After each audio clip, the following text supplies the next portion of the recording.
Amazon కు 102 కోట్లకు చిల్లు పెట్టిన హైదరాబాదీ మోసగాళ్లు. ఆ వివరాలేంటో చూద్దాం. సంచలన విషయం వెలుగు చూసింది. దిగ్గజ ఈ కామర్స్ సంస్థ అమెజాన్ ను హైదరాబాద్ కేంద్రంగా పనిచేసే ఆ సంస్థకు చెందిన ఉద్యోగులు, గతంలో పనిచేసి మానేసిన ఉద్యోగులు కలిసి ఒక పథకం ప్రకారం దోచేసిన వైనం వెలుగు చూసింది. దాదాపు 102 కోట్ల మేర సంస్థకు నష్టం వాటిల్లేలా చేశారని తేల్చారు. అమెరికాలో సరుకులు సరఫరా చేసే వారితో కలిసి పనిన కుట్రతో ఈ భారీ నష్టం వాటిల్లినట్లుగా సైబర్ సెక్యూరిటీ బ్యూరోకు అమెజాన్ కంప్లైంట్ చేసింది. దీనిపై అధికారులు దర్యాప్తు చేపట్టారు. ఈ భారీ కుట్రకు ఐటీ కారిడార్ లోని గచ్చిబౌలి వేదిక కావటం విశేషం. అదెలానంటే ప్రపంచవ్యాప్తంగా వినియోగదారులకు డెలివరీ చేసే వస్తువుల మానిటరింగ్ గచ్చిబౌలి నుంచే జరుగుతుంది. అమెజాన్ యాప్ ద్వారా వినియోగదారుడు తమకు కావలసిన వస్తువుల్ని ఆర్డర్ చేసే వైనం తెలిసింది. ఆ వెంటనే దాన్ని సమీప గోదాము నుంచి, అక్కడ నుండి వినియోగదారుడు ఉండే గోదాముకు బదిలీ చేస్తారు. అక్కడ నుండి వినియోగదారుడి అడ్రస్ కు డెలివరీ చేస్తారు. ఇదంతా టెక్నాలజీ సాయంతో తేలిగ్గా చేసేస్తుంటారు. డెలివరీ సిబ్బంది కోసం ఫోన్ లో ప్రత్యేక యాప్ ఉంది. గోదాము నుంచి సరుకు తీసుకున్న తర్వాత చెక్ ఇన్ చేయటం,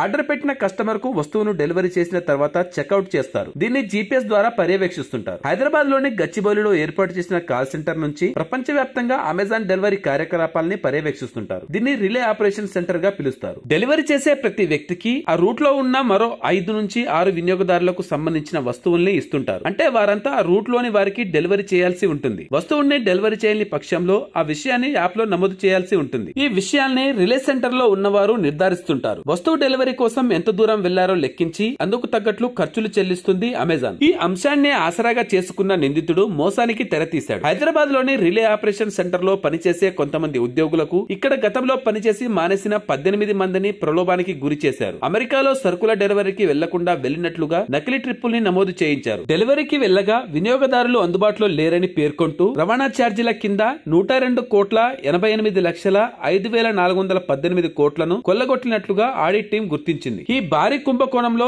పలువురు పాత్ర ఉండటం, వారిలో మహిళా ఉద్యోగులు ఉండటం సంచలనంగా మారింది. పోలీసుల దర్యాప్తులో మరిన్ని అంశాలు వెలుగు చూడొచ్చన్న మాట వినిపిస్తోంది. ఇప్పుడు ప్రపంచం మొత్తం ఆర్టిఫిషియల్ ఇంటెలిజెన్స్ గురించిన చర్చ విపరీతంగా జరుగుతున్న సంగతి తెలిసిందే. ఈ రంగంలో ఎంత ముందుకు వెళ్తే ఆ దేశం అంత అభివృద్ధి చెందుతుందని, ముందు ముందు ప్రపంచాన్ని శాసించే అవకాశాలున్నాయని అంటున్నారు. ఈ విషయంలో ఇప్పటి వరకు అమెరికానే బిగ్ బాస్. ఆర్టిఫిషియల్ ఇంటెలిజెన్స్ ను రూపొందించిన ఓపెన్ ఏఐ సంస్థ అనతి కాలంలోనే ప్రాచుర్యం పొందడం, గూగుల్, మైక్రోసాఫ్ట్, అమెజాన్, మెటా వంటి సంస్థలు ఈ రంగంలోకి ఎంట్రీ ఇవ్వడంతో ఏఐలో అమెరికా ఆధిపత్యం చెలాయిస్తూ వస్తుంది. ఈ సమయంలో ఒక్కసారిగా తెరపైకి వచ్చి సంచలనంగా మారుతుంది డీప్ సీక్. అవును, ఆర్టిఫిషియల్ ఇంటెలిజెన్స్ విషయంలో అమెరికా ఆధిపత్యం కొనసాగుతున్న వేళ చైనాకు చెందిన స్టార్టప్ సంస్థ ఇప్పుడు హాట్ టాపిక్ గా మారింది. దీంతో అసలు ఏమిటి డీప్ సీక్? అమెరికా సంస్థలకు ఎందుకు ఆందోళన కలిగిస్తోంది? ఒక్కసారిగా ఈ డీప్ సీక్ ఫేమస్ అవ్వడానికి కారణం ఏమిటి? ఇప్పుడు చూద్దాం. చైనాలో 2023లో లియాంగ్ వెన్ ఫెంగ్ అనే వ్యక్తి ఆర్టిఫిషియల్ ఇంటెలిజెన్స్ రీసెర్చ్ సంస్థ డీప్ సీక్ ను ప్రారంభించారు. ఈ క్రమంలో తమ దేశంలో ఉన్న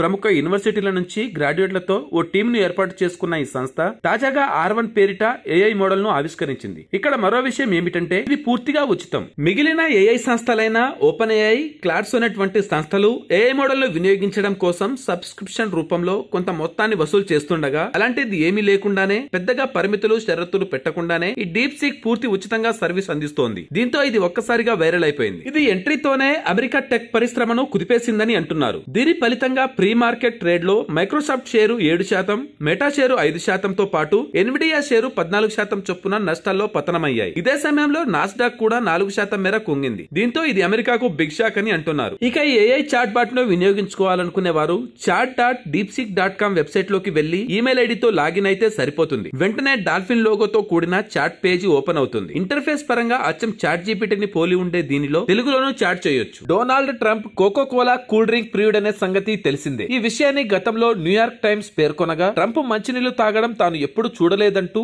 యుఎఫ్సి సీఈఓ డానా వైట్ దానికి బలం చేకూర్చారు. ఈ సమయంలో వైట్ హౌస్ లో మరోసారి డైట్ కోక్ బటన్ ఏర్పాటు చేసుకున్నారు డొనాల్డ్ ట్రంప్. అవును, అమెరికా నూతన అధ్యక్షుడిగా డొనాల్డ్ ట్రంప్ బాధ్యతలు స్వీకరించిన సంగతి తెలిసిందే. ఈ క్రమంలో రెండోసారి వైట్ హౌస్ లోకి అడుగుపెట్టిన ఆయన అక్కడ మరోసారి డైట్ కోక్ బటన్ ను ఏర్పాటు చేసుకున్నారు. వాస్తవానికి 2016లో ట్రంప్ తొలిసారిగా ప్రెసిడెంట్ అయినప్పుడు వైట్ హౌస్ లోని తన కార్యాలయంలో ఈ బటన్ ను ఏర్పాటు చేసుకున్నారు. ఈ క్రమంలో ఆయనకు అవసరమైనప్పుడు ఆ బటన్ ప్రెస్ చేస్తే వెంటనే ఆయన టేబుల్ పైకి డైట్ కోక్ ని తెచ్చి పెట్టేవారు. దీనిపై గతంలో స్పందించిన ట్రంప్ తాను దీన్ని నొక్కిన ప్రతిసారి అంతా కొంచెం భయపడతారు అని జోక్ కూడా చేశారు. అయితే 2021 ఎన్నికల్లో జో బైడెన్ అధ్యక్షుడిగా బాధ్యతలు స్వీకరించిన అనంతరం ఆ బటన్ ను అక్కడ నుంచి తీసేశారు. ఇప్పుడు మరోసారి అమెరికా నూతన అధ్యక్షుడిగా ట్రంప్ బాధ్యతలు చేపట్టిన వేళ తన కోక్ బటన్ ను తిరిగి ఏర్పాటు చేయించుకున్నారు. ఇటీవల కాలంలో ట్రంప్ రెగ్యులర్ గా కోక్ తాగుతున్నట్లు సన్నిహితులు చెబుతున్నారు. కాగా ఇటీవల Coca Cola company Donald Trump కు ఓ సర్ప్రైజ్ గిఫ్ట్ ను ఇచ్చిన సంగతి తెలిసిందే. ఇందులో భాగంగా ట్రంప్ ప్రమాణ స్వీకారం కార్యక్రమం కోసం ప్రత్యేకంగా ఓ కోక్ బాటిల్ ను డిజైన్ చేసింది. ఆ స్పెషల్ డైట్ కోక్ బాటిల్ ను Coca Cola company chairman CEO James Quincey స్వయంగా దాన్ని తీసుకెళ్లి డొనాల్డ్ ట్రంప్ కు అందజేశారు. ఈ స్పెషల్ డైట్ కోక్ బాటిల్ బ్లూ, గ్రే, రెడ్ లేబుల్ పై అమెరికా అధ్యక్షుడిగా డొనాల్డ్ జే ట్రంప్ ప్రమాణ స్వీకారం అని రాసి 20 జనవరి 2025 అని తేదీ వేసి ఉంది. దీన్ని ట్రంప్ గౌరవార్థం రెడ్ కలర్ బాక్స్ లో పెట్టి ఇచ్చారు. ప్రదేశం ఏదైనా, సిచ్యువేషన్ మరేదైనా కాస్త వీలు దొరికితే ఓ రీల్ చేసేయడం, దాన్ని సోషల్ మీడియాలో అప్లోడ్ చేసేయడం, వచ్చిన వ్యూస్ లెక్కేసుకుంటూ కామెంట్స్ చదువుకుంటూ లైక్స్ వైపు చూస్తూ గడపడం చాలా మందికి ఇప్పుడు ఒక అలవాటుగా కాదు, వ్యసనంగా మారిపోయిందనే కామెంట్లు వినిపిస్తున్న సంగతి తెలిసిందే. ఇలా రీల్స్ చేయడం, సోషల్ మీడియాకు అతుక్కుపోవడం వంటి విషయాల్లో చిన్న పెద్ద అనే తారతమ్యాలు లేవనే అంటారు. పలు నివేదికల ప్రకారం ప్రపంచవ్యాప్తంగా సుమారు 5.2 బిలియన్ల మంది సోషల్ మీడియాను ఉపయోగిస్తూ గడిపేస్తుంటారు. ఇక 2024లో సుమారు 280 మిలియన్ల మందికి పైగా కొత్త అకౌంట్స్ ఓపెన్ చేశారని చెబుతున్నారు. ఈ విధంగా సోషల్ మీడియా ఇప్పుడు ప్రపంచంలో చాలా మందికి అవసరంగా, ప్రవృత్తిగా, ఇంకొంతమందికి ఆదాయ వనరుగా, చాలా మందికి వ్యసనంగా మారిందని అంటున్నారు. ఈ సమయంలో ప్రపంచవ్యాప్తంగా అత్యధిక వ్యూస్ ఉన్న రీల్ ఏమిటనే విషయం తాజాగా తెరపైకి వచ్చింది. ఆ రీల్ చేసిన వ్యక్తి